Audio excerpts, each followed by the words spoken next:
Shalom Bapak Ibu, puji Tuhan kita ada di hari ini, kita berdoa merenungkan firman Tuhan. Terima kasih Tuhan buat hari ini, kami akan kembali merenungkan firman-Mu. Berkatilah menjadi berkat dalam hidup kami dan kami boleh sungguh-sungguh memuliakan nama-Mu. Haleluya, amin. Bapak Ibu, firman Tuhan kita terambil dari Roma 8 ayat 37. Tetapi dalam semuanya itu kita lebih daripada orang-orang yang menang oleh Dia yang telah mengasihi kita. Itulah dasar firman Tuhan pada hari ini. Nah, tema kita adalah doa adalah kemenangan kita. Doa adalah kemenangan kita. Saudara, sampai kapanpun kita akan terus diperhadapkan dengan apa yang disebut dengan persoalan. Ya, musibah, bencana, serta berbagai-bagai masalah. Bukan saja karena bumi ini telah tua umurnya, usianya.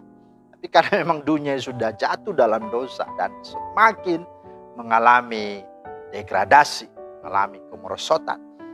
Nah, kita tahu betapa akhir-akhir ini ya, pandemi COVID sudah hampir setahun belum selesai. Dan muncul lagi bencana ya, alam, itulah gempa, tanah longsor, ya, banjir bandang, belum lagi gunung yang erupsi atau meletus.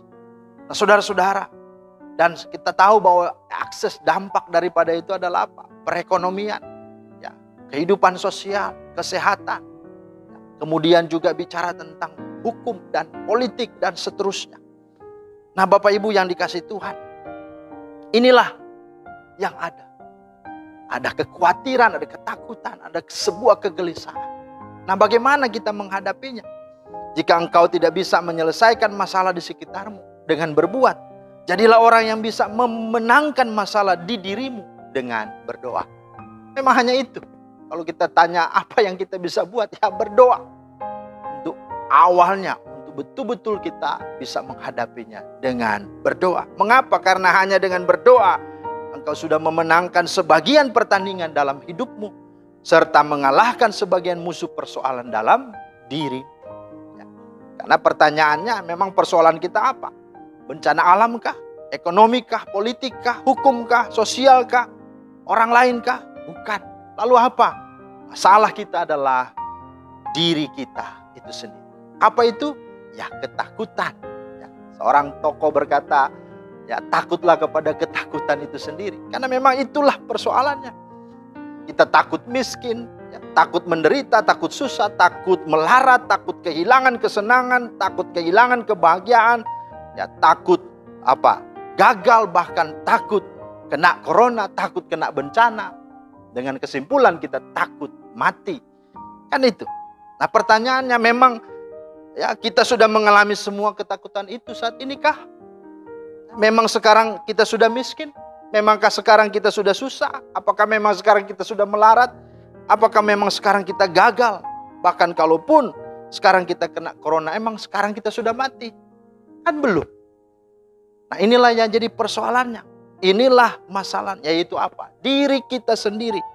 Masalah itu ada di hati kita, masalah itu ada di cara pandang kita, masalah itu ada di pola berpikir kita. Itu sebabnya solusinya, jawabannya adalah apa? Berdoa, berseru kepada Tuhan.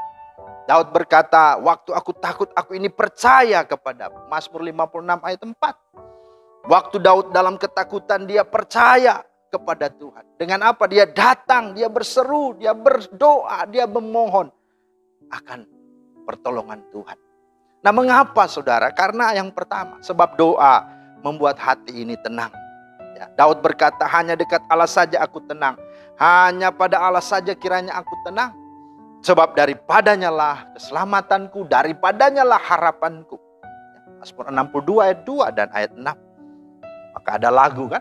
Kalau ku cari damai, hanya ku dapat dalam Yesus. Kalau ku cari ketenangan, hanya ku dapat dalam Yesus. Bersama Dia, hatiku damai. Bersama Dia, hatiku tenang. Meskipun atau walaupun dalam lembah kekelaman.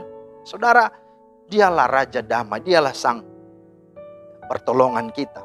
Nah, ada ungkapan juga berkata, sebuah payung tidak bisa menghentikan hujan, tetapi ia mampu melindungi kita dari derasnya air hujan. Begitupun dengan doa kita. Doa tidak membuat kita luput dari masalah, tetapi doa membuat kita tenang.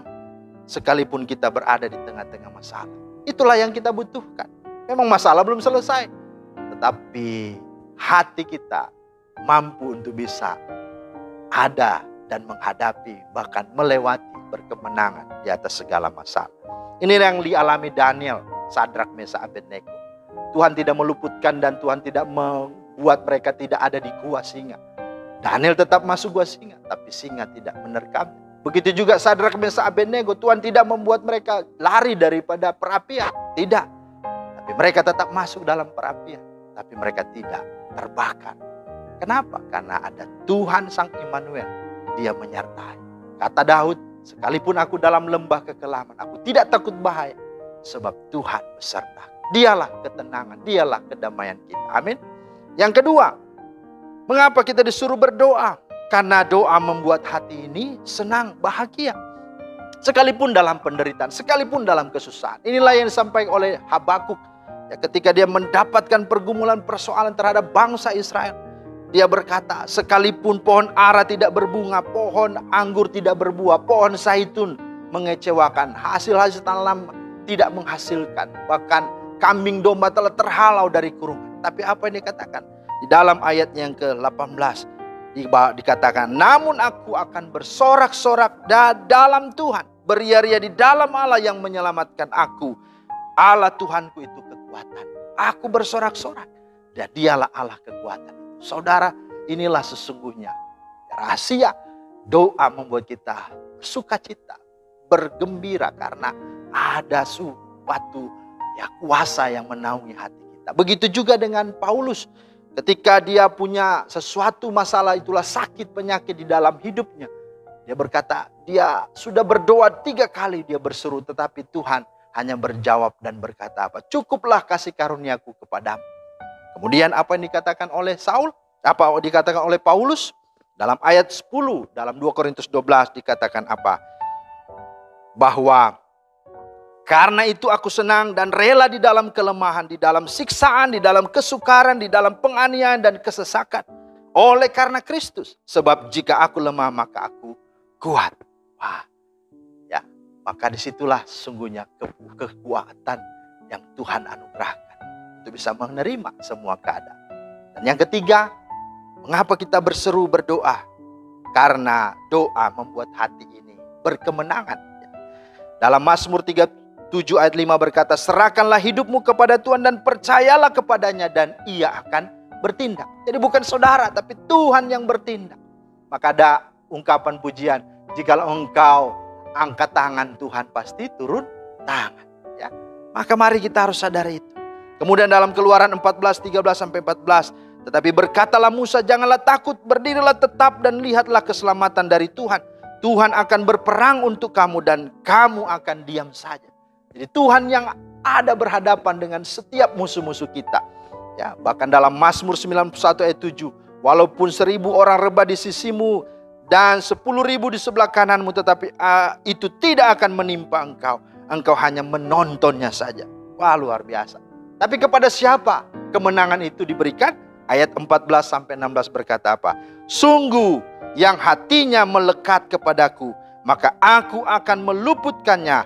Bila ia berseru kepadaku, aku akan menjawab. Aku akan menyertai dia dalam kesesakan.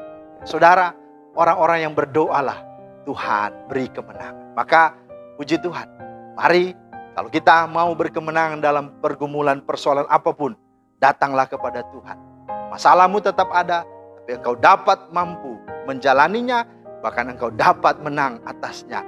Seumpama atau perumpamaan, ya, seorang peselancar, dia menanti ombak, dia tidak mengalahkan ombak, tapi dia berada di atas ombak. Dia tidak dikalahkan oleh badai, tapi dia ada di atas badai.